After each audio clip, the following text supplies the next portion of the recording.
ஜிம்முக்கு போயிட்டு work out பண்ணுறப்ப டயர்டாக ஃபீல் பண்ணுறீங்களா?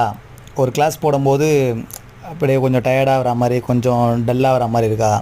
அப்போ கண்டிப்பாக இந்த மில்க் ஷேக்கை ட்ரை பண்ணுங்கள். இது வந்து ப்ரீ ஒர்க் அவுட் பண்ணுறதுக்கு முன்னாடி ஒரு 20 மினிட்ஸ்க்கு முன்னாடி இந்த ஷேக்கை கண்டிப்பாக எடுத்துகிட்டு பாருங்கள்.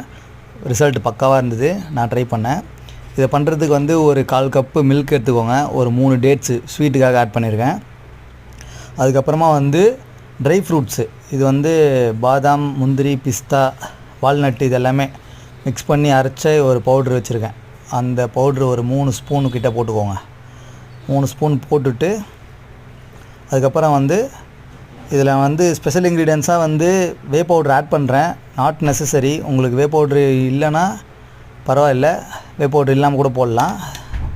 இது வந்து நான் வே பவுட்ரு ஆட் பண்ணியிருக்கேன். அதுக்கப்புறமா மெயின் இன்க்ரீடியன்ட் வந்து என்னென்னா ரெட் பனானா தான் ரொம்ப மஸ்ட்டு. ரெட் பனானா தான் வந்து நம்மளுக்கு வந்து ஒர்க் அவுட் பண்ணுறப்போ அந்த டயர்ட்னஸ் இல்லாமல் பூஸ்ட்டாக இருக்கும். எவ்வளோக்கு எவ்வளோ நம்ம ரெட் பனானா ரெகுலராக வந்து மீல் ஆட் பண்ணுறோமோ அவ்வளோக்கு எவ்வளோ பூஸ்ட்டாக ஒர்க் அவுட் பண்ணலாம். ஒரு 2 பனானா போட்டிருக்கேன். உங்களுக்கு ஏற்ற மாதிரி நீங்கள் ஒரு 3 பனானா போட்டுக்கோங்க. போட்டு நல்லா கிரைண்ட் பண்ணி பக்காவாக நைஸாக அடிச்சிருங்க. மிக்ஸி கிரைண்டரில் போட்டு க்ரஷ் பண்ணிவிட்டு அவ்வளோதான், பக்காவாக இருக்கும் சாப்பிட. நல்லா இருந்துச்சுங்க, சூப்பராக இருக்குது.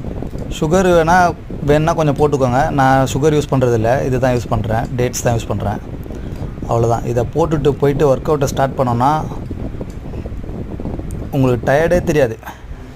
நீங்கள் பாட்டு ஒர்க் அவுட் போட்டே இருக்க வேண்டியது தான். நார்மலாக நீங்கள் போடுற கிளாஸை தாண்டி 2-3 கிளாஸ் எக்ஸ்ட்ராவே போடுவீங்க. உங்களுக்கே தெரியும் டிஃப்ரென்ஸு, முன்னாடி போடுறதுக்கும் இப்போவும். ட்ரை பண்ணி பாருங்கள், பக்காவாக இருக்கும். செட்ஸு கொஞ்சம் இம்ப்ரூவ் பண்ணுற மாதிரி இருக்கும். உங்களுக்கே தெரியும் டிஃப்ரென்ஸ், முன்னாடி போடுறதுக்கும் இப்போ போடுறதுக்கும் வித்தியாசம் நல்லாவே தெரியும். டயர்டே ஆக மாட்டீங்க அவ்வளோ சீக்கிரம், டயர்டே தெரியாது. நானே வந்து 2-3 வாட்டி ஷாக் ஆகிட்டேன், என்னடா இது நம்ம நார்மலாக இவ்வளோ போடவே மாட்டோமே அப்படின்ட்டு. ஆனால் நல்ல ரிசல்ட், சூப்பராக இருக்குது. ட்ரை பண்ணி பாருங்கள். ஒர்க் அவுட் நல்லா ஸ்ட்ராங்காக இருக்கும். மசில் கெயினும் கொஞ்சம் நடக்கும், மசில் கெயின் இருக்கும் அதில். Check it out. கமெண்ட் பண்ணுங்கள்.